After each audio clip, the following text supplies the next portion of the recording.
The King Midas and the Golden Touch.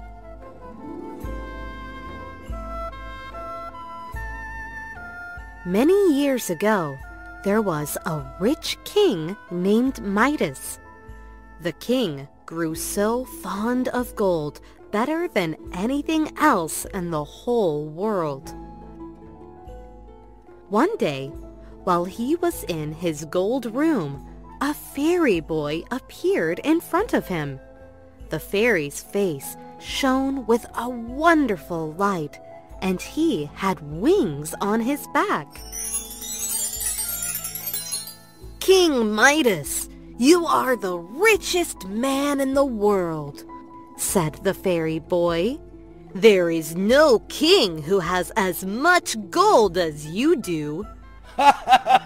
Of course I have the most gold in the world, boasted the king. "But I want much more, for gold is the best and the most wonderful thing in the world." "Are you sure?" asked the fairy boy.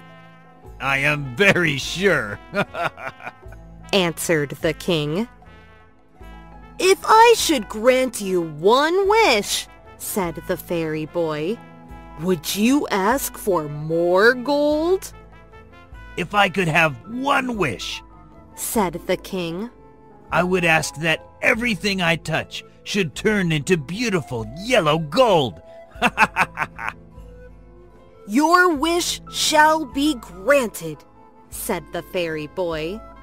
"At sunrise tomorrow morning, your slightest touch will turn everything into gold. But I warn you that your gift will not make you happy." "I will take the risk," said the king. The next day, King Midas awoke very early. He wanted to see if the fairy's promise had come true.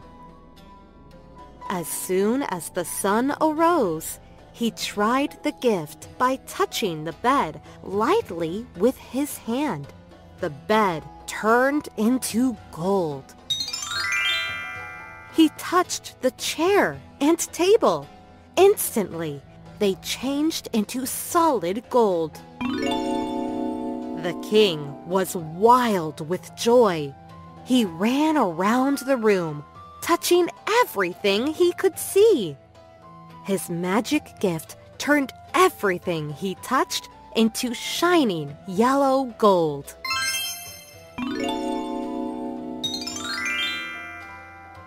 The king was hungry, and he went down to eat his breakfast. But when he lifted a glass of clear, cold water to drink, it became solid gold. Not a drop of water could pass his lips. The bread turned to gold under his fingers. The meat was hard, yellow, and shiny. The king was not able to eat anything. Everything he touched was gold, gold, and gold. The king's little daughter came in from the garden. Without thinking, the king gently kissed her. At once, the little girl transformed into a golden statue. A great fear crept into King Midas's heart, sweeping all the joy out of his life. In his grief, the king called out loudly for the fairy who had given him the gift of the golden touch. "Help! Help!" "Oh, fairy," he begged, "please take away this horrible golden gift. Take all my lands. Take all my gold. Take everything. Only give me back my little daughter." In a moment, the fairy boy appeared and asked, "Do you still think that gold is the greatest thing in the world?" "No, no," cried the king. I can't stand the sight of the golden stuff. Are you sure that you no longer wish for the golden touch? Asked the fairy. I have learned my lesson, Said the king.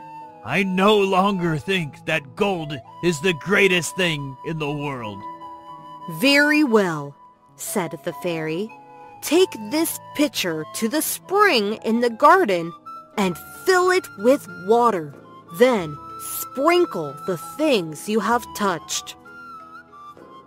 Midas took the pitcher and rushed to the spring. As soon as he returned, he sprinkled his dear little girl. Instantly, she became his own sweet daughter again and gave him a kiss.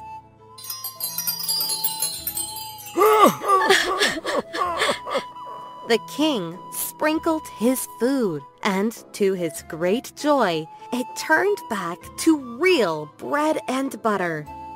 Then the king and his little daughter sat down to have breakfast. How good the cold water tasted! How eagerly the hungry king ate the good food! Ever since then, King Midas became a better king, generous and grateful for all goods in his life.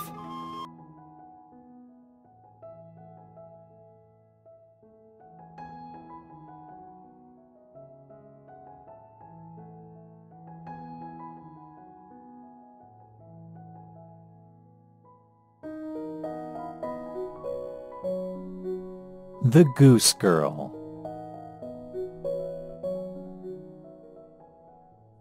Once upon a time, there was a princess named Annie. Annie loved to ride in the fields upon her horse, Falada.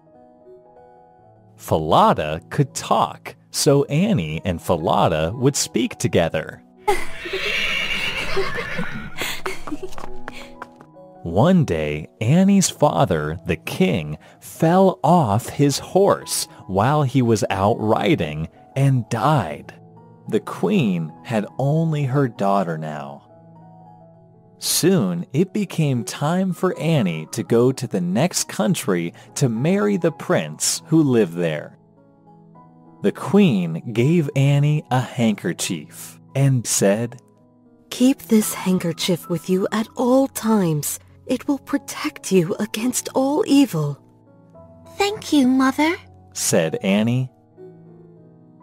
The queen bid her goodbye, and Annie and her maid set out. Annie rode her special horse, Falada, and the maid rode a pony. In time, they came to a brook, and the princess wanted a drink of water. "I am thirsty. Please bring me some water," Annie asked her maid. The maid was rude and refused the princess's demand. "No, I will not. If you are thirsty, get down yourself and go down to the water. I will not be your maid anymore," the maid replied. The princess was so thirsty that she got down off her horse, knelt over the brook, and drank water.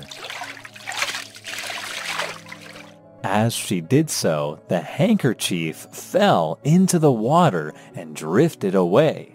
"Oh no!" The maid saw it and knew that the princess was no longer protected. The maid insisted that she ride Falada and the princess would ride the pony. She made the princess wear her maid's clothes, and she wore the princess's royal clothes. "Aha! Now you will do what I say. Give me your horse to ride, and you will have my pony. Give me your clothes to wear, and you will have mine," the maid said. Then the maid threatened. "Do not tell anyone what has happened." Annie had to promise.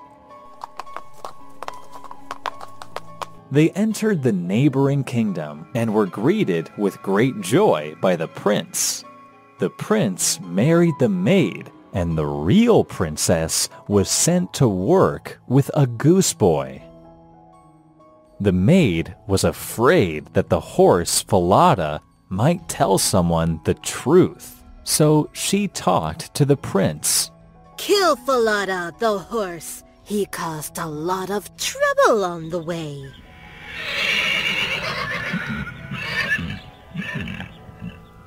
Annie heard that Falada would be killed. She begged the goose boy, who had been ordered to kill Falada, to find a way to save it. The goose boy took pity on Annie, so he agreed. He brought Falada to a barn. Every day, Annie passed by to visit and talk to Falada. The goose boy was often nearby and heard their story. One day, the goose boy told the king everything he'd heard them say. The king realized that Annie was the real princess.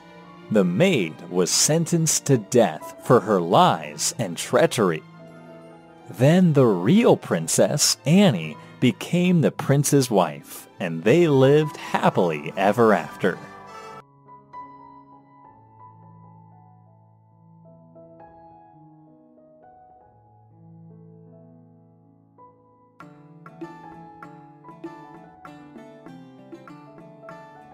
Icarus, the boy who flew too high.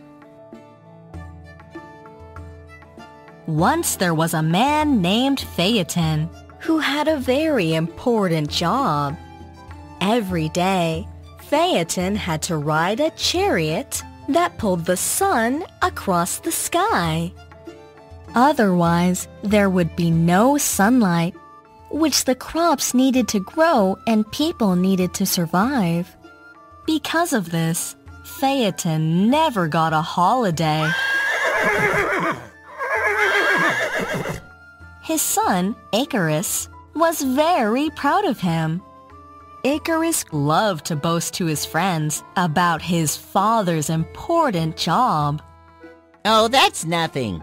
One boy told Icarus. My father is the driver of the queen's golden chariot. Icarus looked at his friend and asked, Do you think driving the queen around is as important as driving the sun across the sky to bring light and heat to the world? Well, when you put it that way, I guess not, said the boy. One day, Icarus told his friends about how his father could not take any vacation from his job. Well, why don't you offer to drive the chariot for him sometimes? One of them asked, hoping Icarus would do this and get into trouble. Icarus liked the idea very much. He could already see himself racing across the sky and telling the horses where to go. Okay, I will ask him, Icarus said. That evening, Icarus spoke to his father. Papa, can I drive the chariot for you tomorrow? Icarus, my dear son, his father replied. You're not ready for such a big job. The whole world counts on me to make the sun rise in the east, to lead it across the sky, and to let it set in the west. But why, Papa? Please let me. I can handle it, Icarus said. You heard me, his father said. If you improve your grades, maybe. Icarus was determined to drive the chariot, so he did the best he could in school. But it was not good enough. His classmate kept teasing him and asking when he was going to drive the chariot. One evening, Icarus asked his father how he drove the chariot across the sky. His father explained, You have to be very careful with the horses, because they are very powerful. You have to guide them gently. Don't rush them, or the sun will set too quickly in some places and rise too early in the others. Icarus had never thought about that. The father continued. Then you can't fly too high, or you won't be able to breathe and will be faint. You also can't drive too close to the earth, or the sun will burn up the crops and the people. Icarus listened carefully. This was really an important job. Maybe he should not do what he was planning. But then he remembered the teasing of his classmates. Also, he wanted to know what it was like to ride the chariot. Very early the next morning, before his father woke up, Icarus crept out of bed and hitched the horses to the chariot. Then he grabbed the reins and was off up into the sky. It felt good to be flying above the whole world. Icarus whipped the horses to make them go faster. The people on Earth were surprised that the sun seemed to rise extra early that day. Then all sorts of strange things began to happen. The sun shone for only a short time in some places. In others, the heat began to scorch crops, and people had to stay indoors because it was too hot. Icarus was finding it was hard to control the horses. Oh no! He let them fly too high, so he fainted. Without guidance, the horses went wherever they liked. They headed east, so the other side grew dark. Then they headed west, and the sun set too early. Then they headed east again, and the sun rose once more. Everyone was confused. They didn't know when to get up, get to work, go to school, or go to bed. After a while, Icarus woke up. He was very scared for what he had done. He tried to control the horses and headed back home. When Icarus was back, his father angrily asked, Why on earth did you do something like that? I'm sorry, Papa. I just wanted to show my friends that I could drive the chariot like you. Well, now you know why I can't let you drive the chariot for a very, very long time, said his father. I understand, Papa. Icarus agreed. Icarus now knew that what he did was not only foolish, but also dangerous. As he went off to bed, he promised himself never to do anything like that, except with his father's permission.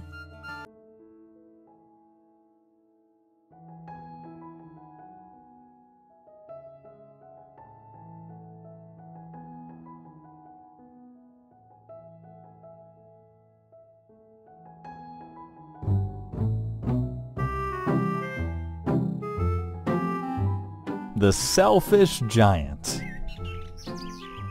Once there was a beautiful garden. The garden was filled with fruit trees and many kinds of beautiful flowers. Children from the village loved to play in the garden. As soon as school was out for the day, they always came to play there. A big old castle sat at the back of the garden. According to legend, a giant once lived there, but he had been gone for a very long time.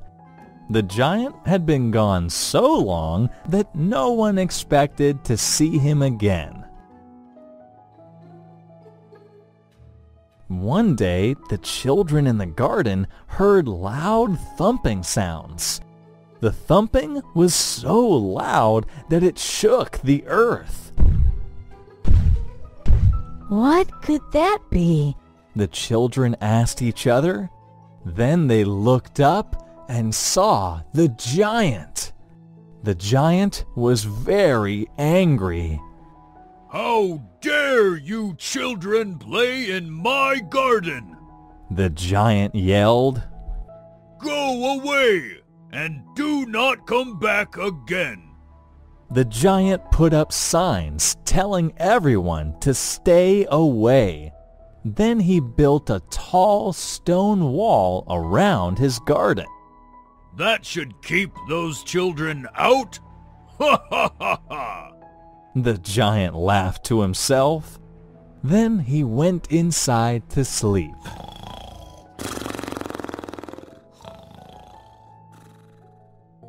The plants in the garden were not happy that the giant had returned.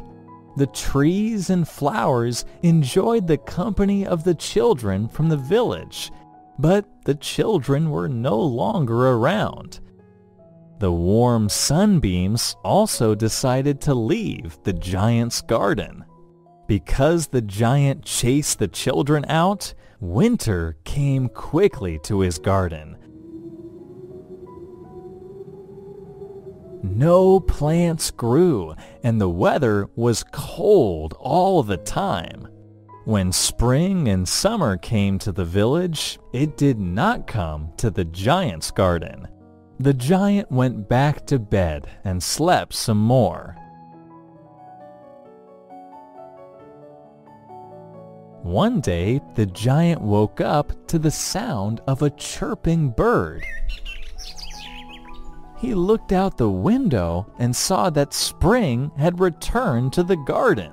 Then he discovered that the children found a way into the garden through a gap in the stone wall. The giant now saw the error of his ways and decided to take down the wall.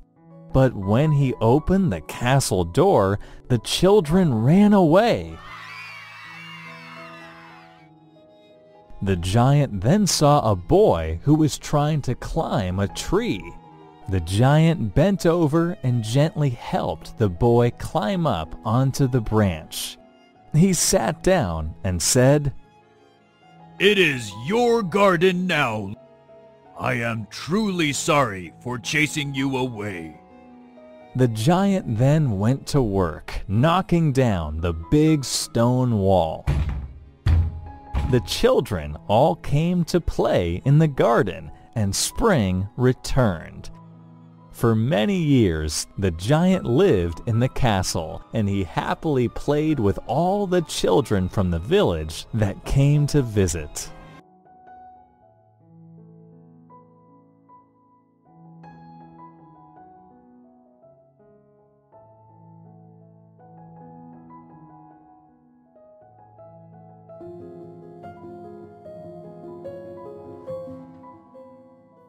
The Canary Prince. Once upon a time, there lived a king with his wife and a little daughter. After the wife died, the king was left to raise the daughter alone. The daughter, Primrose, had a very sweet-sounding voice.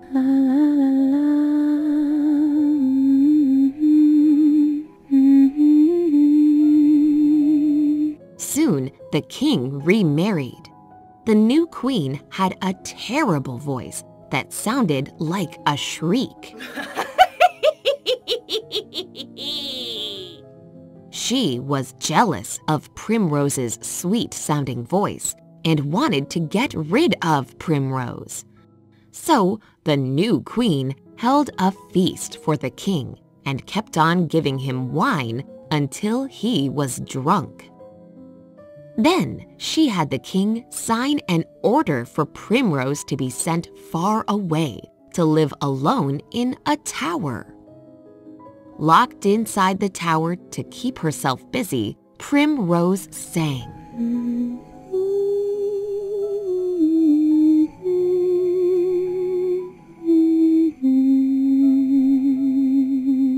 One day, a prince passed by and heard her sweet-sounding voice. He stopped and threw a stone at the tower's window to get Primrose's attention. The prince shouted, "Who are you? And why are you locked away in this tower?" Primrose told him all about the queen who had locked her away. The prince listened and said, "I'll be back. I am going to find a way to get you out of there." Then he rode away. One day, Primrose found an old book in the attic of the tower. She was happy to have something to read. However, she did not know it was a magical book.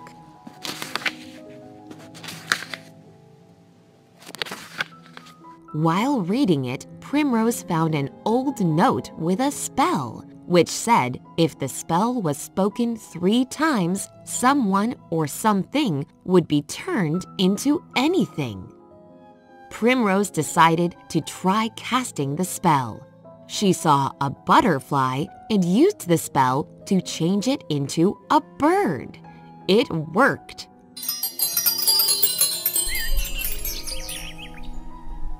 She was very excited. Primrose wondered if she could use the spell to escape from the tower. So she gave it a try.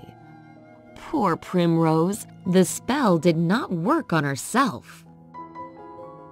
The next day, the prince came back, but how could he enter the tower?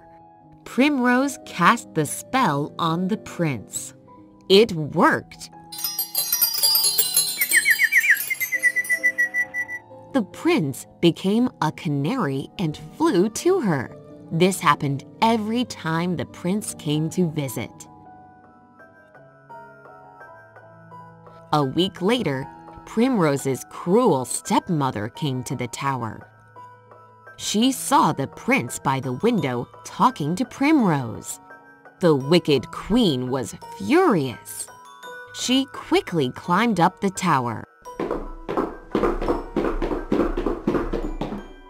All she saw was a canary flying out the window. The queen forced Primrose to tell her how a prince entered the tower. How could that strange man come up here? The wicked queen asked. I don't know who is the man you're talking about, Primrose answered. The queen was so angry and said, Okay then, if you don't tell the truth, I will find him and kill him. Oh no, he is innocent, Primrose exclaimed with fear. Then poor Primrose had to tell the queen about the spell in the book. The queen grabbed the book and threw into the fire right away. Let's see if your prince can come and rescue you now, the queen said. However, this did not bother Primrose at all. She had spoken the spell so many times, so she knew it by heart. Whenever the prince came to the tower, Primrose would recite the spell, and the prince would come flying up as a canary.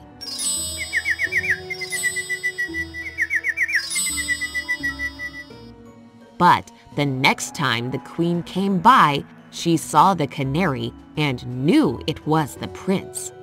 Quickly, the queen took out her bow and arrow and shot the canary prince.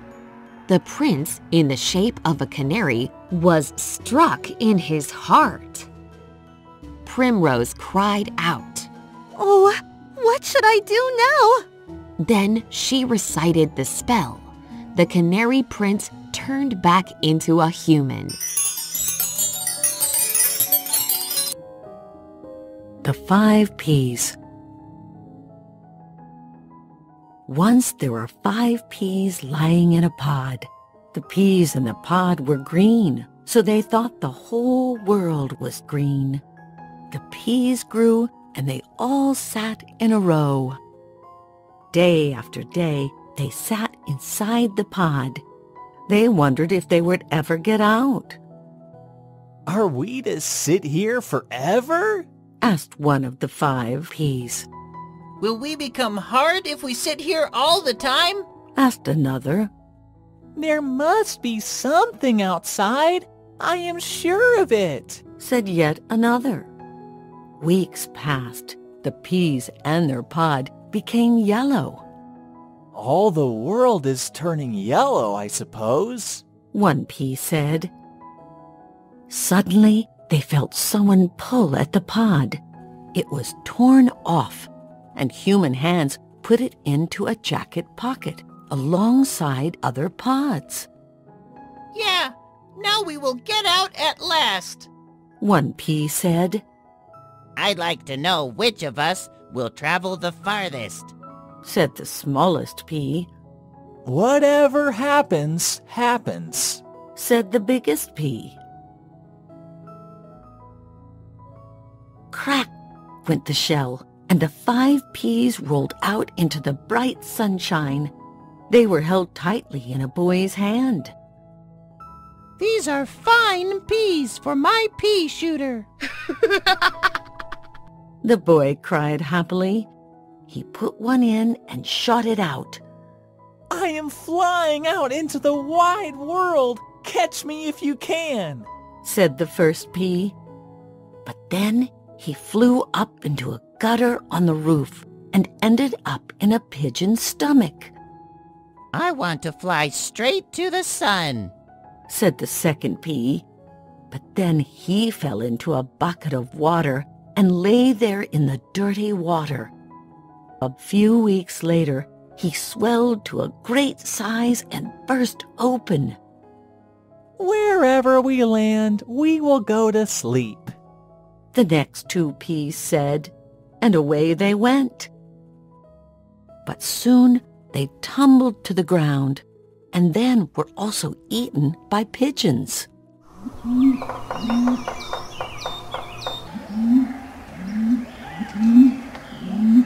Whatever happens, happens, said the last pea as he was shot out of the pea shooter.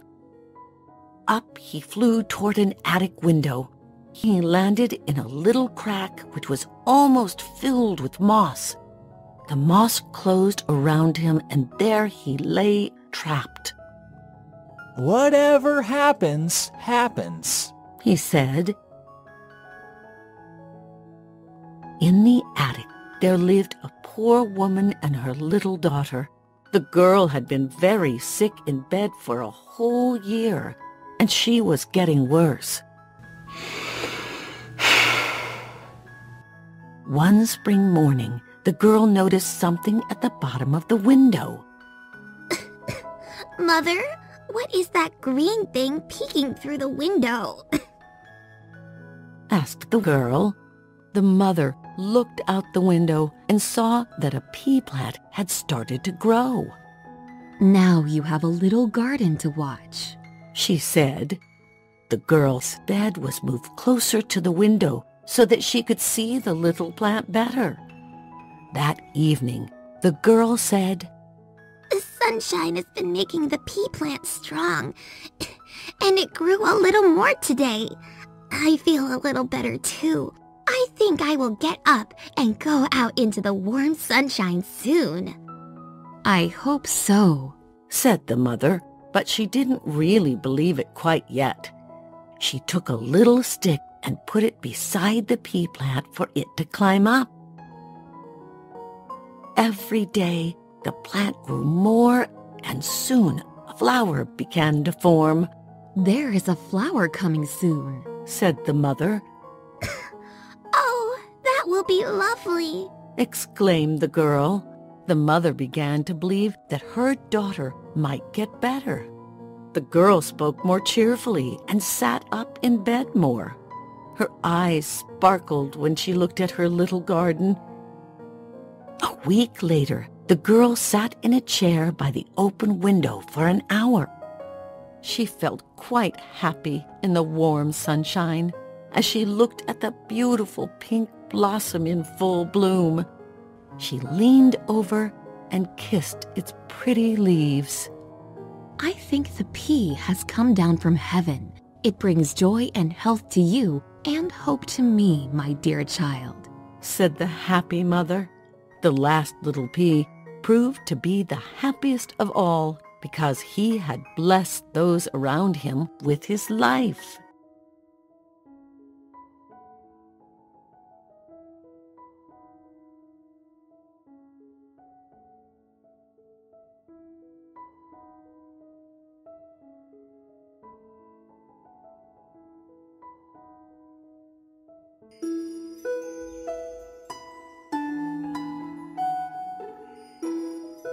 Rapunzel.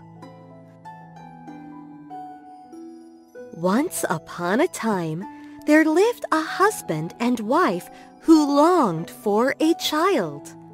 Their house had a little window at the back where they could see a splendid garden next door. It was full of the most beautiful flowers and herbs. There was a high wall around it, and it belonged to an enchantress whom everyone feared. The couple was expecting a child at last. They were so happy that the wife had become pregnant.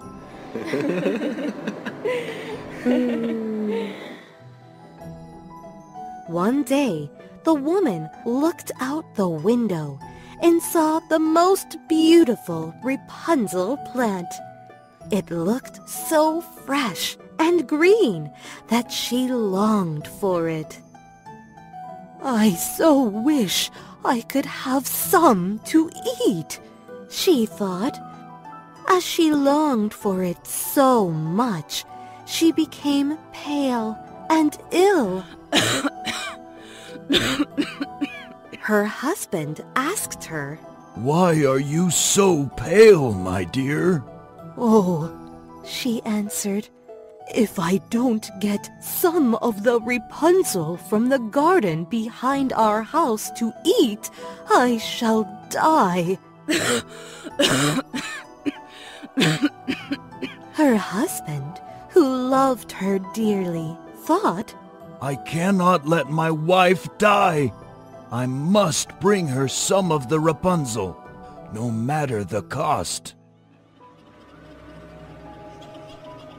That evening, he clambered over the wall into the garden and hastily picked a handful of Rapunzel.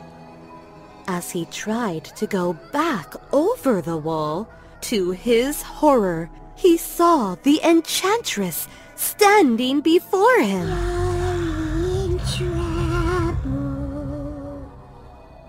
How dare you climb into my garden and steal my Rapunzel? You will pay dearly for this by giving me the child that your wife will bring into the world," she said in an angry voice. In his fear, the man had to agree. When the little one was born, the enchantress appeared and took the child. She named the little girl Rapunzel. Rapunzel became the most beautiful child under the sun. When she was 12 years old, the enchantress locked her in a tower in the forest. The tower had no stairs or door, only a window at the very top.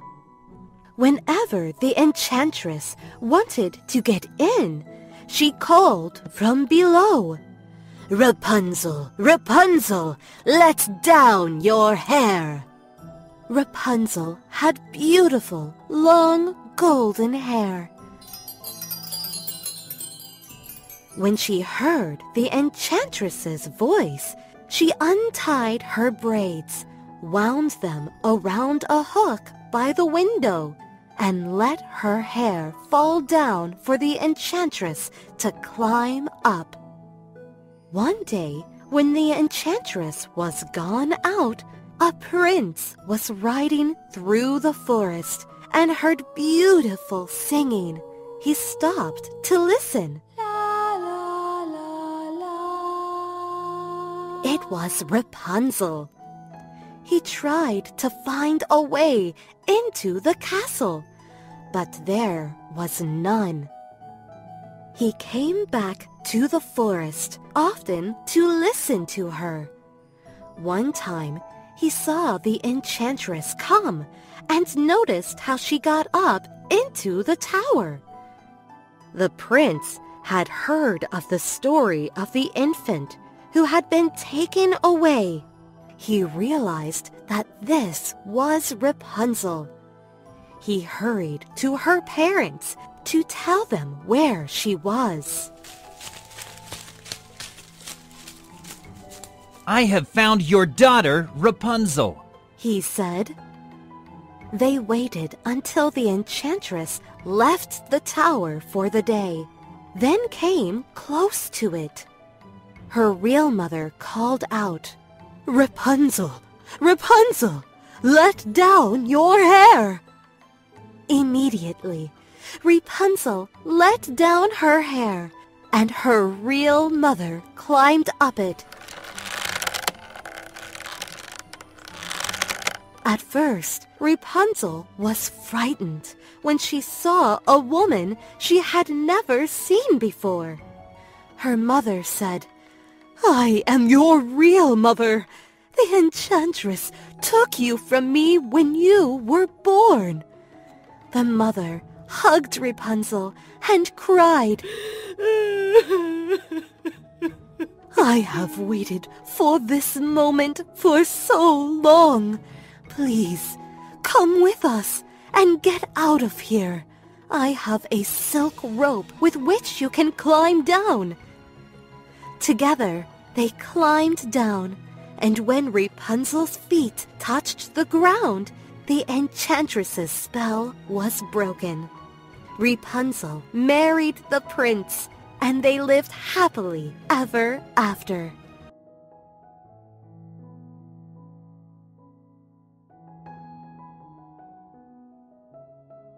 The Frog Prince. One fine evening, a young princess went out to take a walk in a wood. She came to where there was a cool spring and sat down. She had a golden ball in her hand, which she was tossing up into the air and catching again. But one time, when she threw it up, she missed catching it. It rolled along the ground and fell into the spring. The princess looked into the spring, but it was so deep that she couldn't see the bottom. She started to cry bitterly. Suddenly, a frog stuck its head out of the water and said, "Princess, why do you cry so bitterly?" "My golden ball has fallen into the spring, and I can't get it back. But what can you do for me, you ugly frog?" she asked. The frog replied, "If it means that much to you, I will dive down and bring the ball back to you. But you must promise me something in return. You will let me live with you, eat from your golden plate, and sleep on your bed." "What nonsense!" thought the princess. "He can never get out of the spring to visit me." So she said to the frog, "I promise that if you bring me my ball, I will do as you ask." Then the frog dove deep to the bottom of the spring. After a little while, he came up again with the ball. He tossed it up onto the grass. As soon as the princess saw her ball, she picked it up, ran home, and forgot all about the frog. "Wait for me," said the frog. The next day, as the princess sat down to dinner, she heard a strange noise. A little voice cried out at the door that said, "Open the door, dear princess. Remember what you promised me by the cool waters of the spring." When she heard it, she was very frightened and started crying in fear. The king, her father, asked her, "What's the matter?" "There is an ugly frog at the door who lifted my ball out of the spring for me yesterday. I told him that he could live with me here. I thought he could never get out of the spring, but he is here at the door and he wants to come in," she said. The king said to the princess, "You made a promise, and you must keep it. Go and let the frog in." The princess went and opened the door, and the frog hopped in. He followed her to her chair and asked to be put next to her plate. He ate from her golden plate until he was full. The princess had to take him upstairs to her bed, where he slept all night. When it was morning, he jumped down, hopped downstairs, and went out of the door. "At last, he is gone, and I am rid of him," thought the princess. But when night came, she again heard tapping at the door. The frog had come again. A little voice cried out at the door, saying, "Open the door, dear princess. Remember what you promised me by the cool waters of the spring." The frog came in and slept in her bed again until the morning.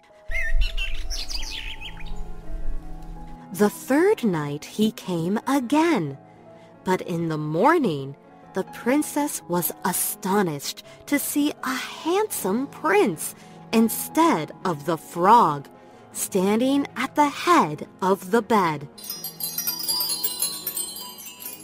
He had the most beautiful, friendly eyes.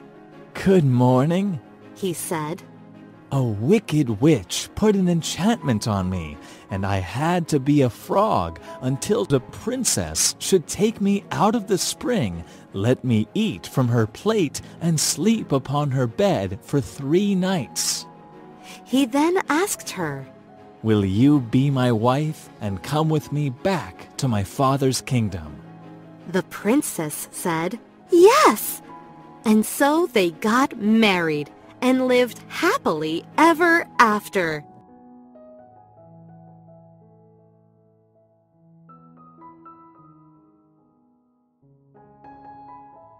Cinderella.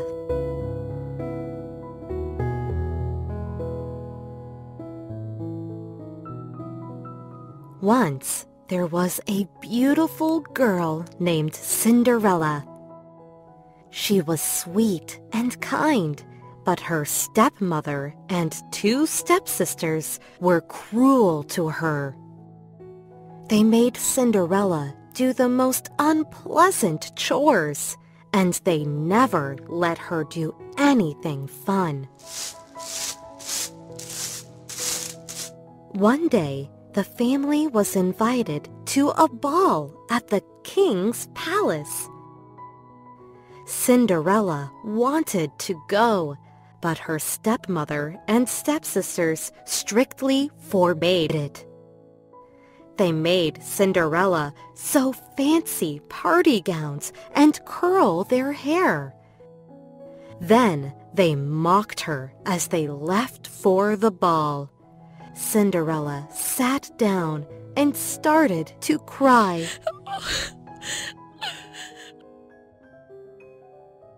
Suddenly, there was a bright flash of light. Out of nowhere, a fairy godmother appeared. "Don't cry, Cinderella," she said. "I saw how poorly you were treated, and I will send you to the ball." "I would love to go, but I don't have a gown," Cinderella said. "My stepmother and stepsisters never give me time to sew anything nice for myself. All I have to wear are these old rags." The fairy godmother smiled and touched Cinderella's ragged dress with her magic wand. Instantly, it changed into a beautiful gown. Then she touched Cinderella's feet with her wand, and she was wearing beautiful glass shoes. "Thank you so much," Cinderella said with amazement. "But how will I get to the ball? My stepmother and stepsisters took the horses and carriage." The fairy godmother saw 6 mice playing near a pumpkin. With a flick of her magic wand, she turned 4 mice into beautiful black horses and 2 mice into coach drivers. Then, with another tap of her wand, she turned the pumpkin into a beautiful coach. Cinderella jumped into the coach and started towards the palace. "Make sure you are home by midnight," the fairy godmother called out. "The magic only lasts until then."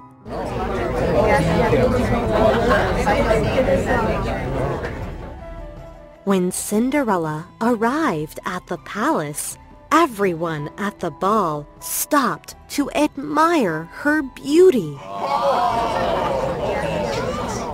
No one, not even her family, recognized her. As soon as the prince saw Cinderella, he asked her to dance. "Yes," Cinderella replied joyfully. They started dancing, and soon the prince fell in love with her.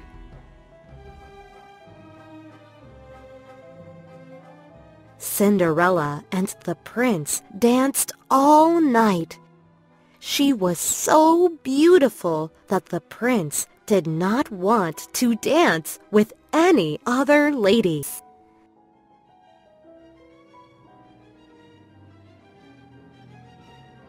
Suddenly, Cinderella realized it was almost midnight. "I'm sorry, I have to go," she told the prince. Then Cinderella rushed to the carriage. She was running so fast that one of her glass shoes fell off. But Cinderella was in such a hurry that she did not even notice. Cinderella jumped into the carriage and headed for home. Just as the clock struck midnight, she arrived. The coach turned back into a pumpkin. The horses and drivers turned back into mice. And Cinderella's fancy ball gown turned back into rags.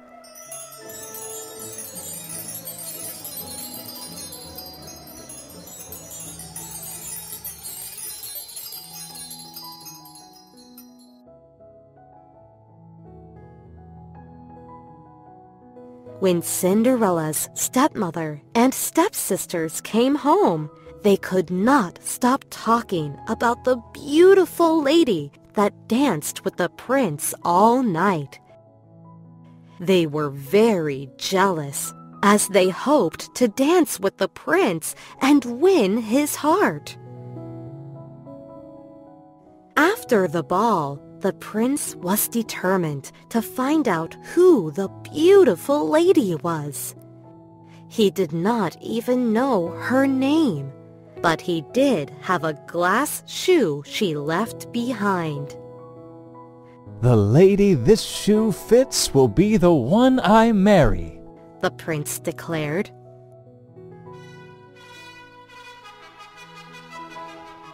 The next day, the prince began the search.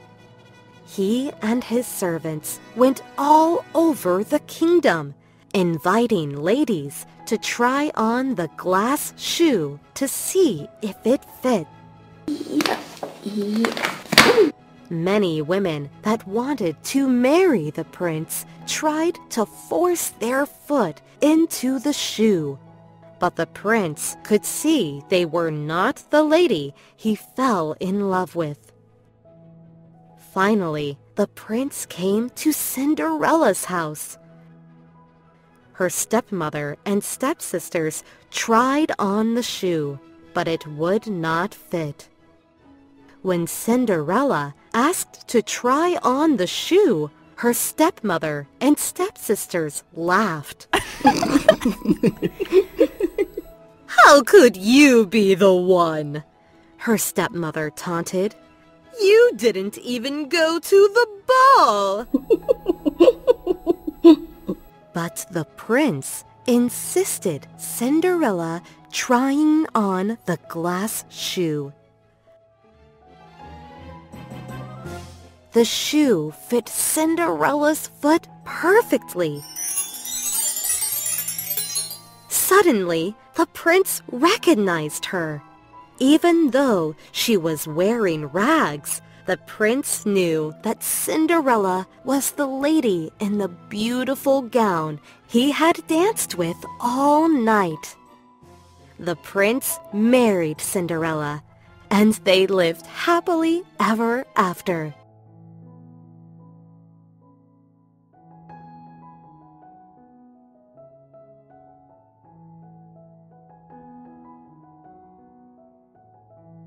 The Emperor and the Nightingale, written by Cliff Brown. Once there was an emperor who loved music. He even collected wind chimes so he could hear their lovely melodies. Next to the palace, there was a large garden where a nightingale lived. A gardener took care of the garden and the nightingale every day. The nightingale sang very beautifully. Its songs made the gardener and other plants happy. One day, the emperor read a book about nightingales and the beautiful songs they sang. He said to himself, "I must have a nightingale." The emperor called his servant and said, "Find a nightingale and bring it to me." While searching for a nightingale, the servant and a guard met the gardener and asked for her help. She smiled and said, "There is a nightingale in the garden. Follow me." Soon they came to the nightingale. It was singing beautiful songs. Hearing that, the servant exclaimed, "Such sweet music!" Then he said to the nightingale, "The emperor really wants to hear you sing. Would you like to come and sing for him?" The nightingale thought for a while and said, "Yes, I will go to the emperor and sing for him." It bid goodbye to the gardener and followed the servant to the emperor. When the emperor saw the nightingale, he said, "Oh, such a small bird! I wonder if you can sing beautiful songs." Just then, the nightingale started to sing. Its sweet songs made the emperor overjoyed. The emperor asked the servant to prepare the finest cage for the nightingale. But the nightingale said, "Please don't lock me up. I promise to come and sing for you every morning." The emperor happily agreed. The courtiers heard about the emperor's love of nightingales. They gave the emperor a mechanical golden bird that could sing as beautifully as the nightingale. The emperor was so excited with the mechanical golden bird. He showed it to the nightingale and said, "Unlike you, this golden bird can sing for me all day." Hearing that, the nightingale felt very sad. The next day, the nightingale decided to leave the palace. But it did not come back to the garden. It decided to live freely in a forest. The gardener was worried about the nightingale.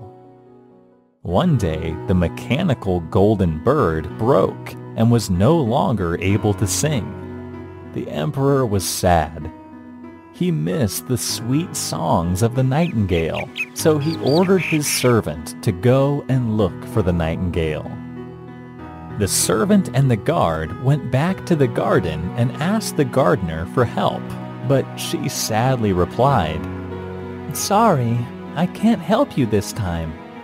I don't know where it is." The emperor longed for the nightingale so much that he became ill. One day, while lying in bed, the emperor suddenly heard the nightingale singing. He said to himself, "Is that the little nightingale?" The nightingale had heard that the emperor was sick and missed its beautiful songs, so the nightingale decided to come back and sing for him. The songs of the nightingale made the emperor feel much better. He said to the nightingale, "Oh, my little friend, I'm so sorry for letting you go. Please come and sing for me every morning." The nightingale happily agreed. From then on, the nightingale decided to live in a magnolia tree by the palace window. It kept its promise, singing beautiful songs for the emperor every day.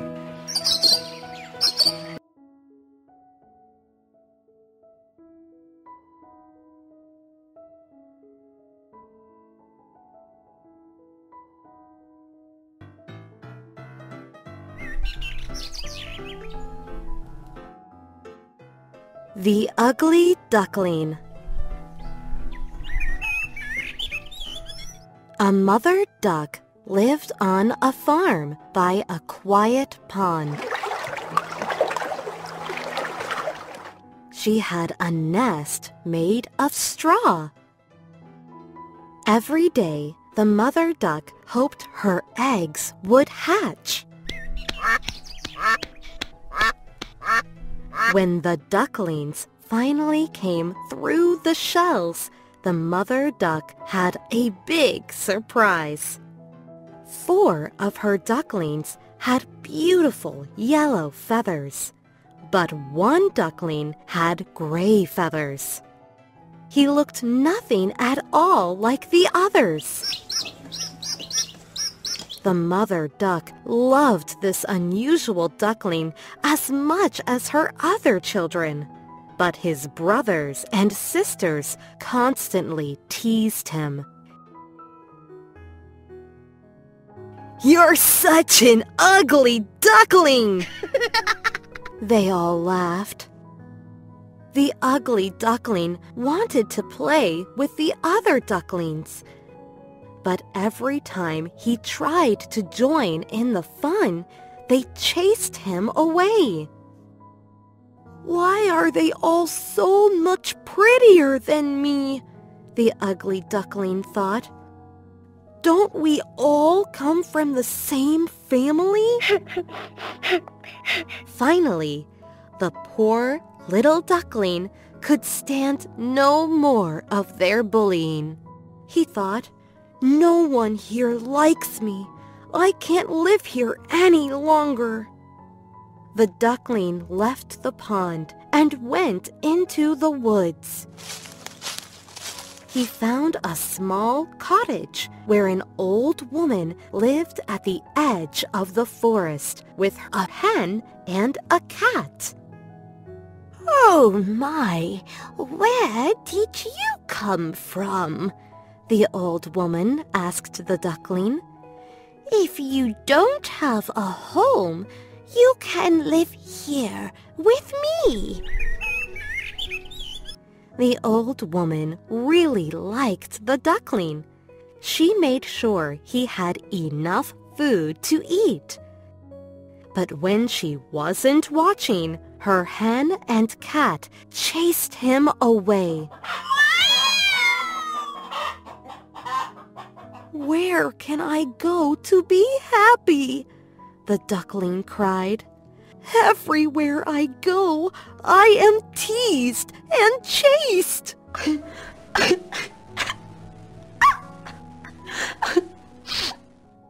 Winter was coming. Snow fell from the sky, and the icy wind whipped through the trees. It was so cold that the poor duckling almost froze. One day, a farmer saw the ugly duckling.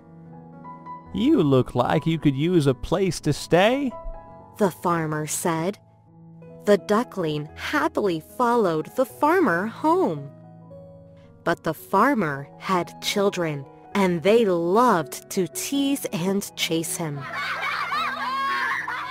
Soon, the duckling left the farm.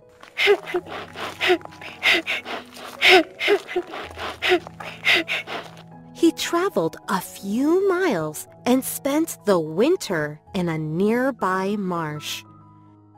There were other birds in the marsh, but none looked like the ugly duckling.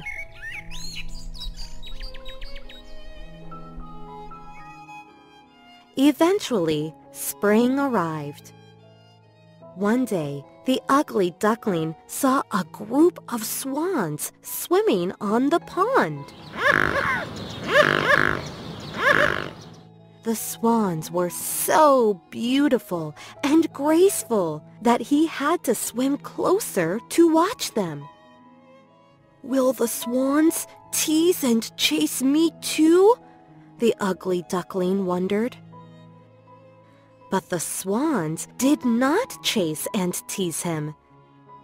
Instead, they welcomed him as one of their own.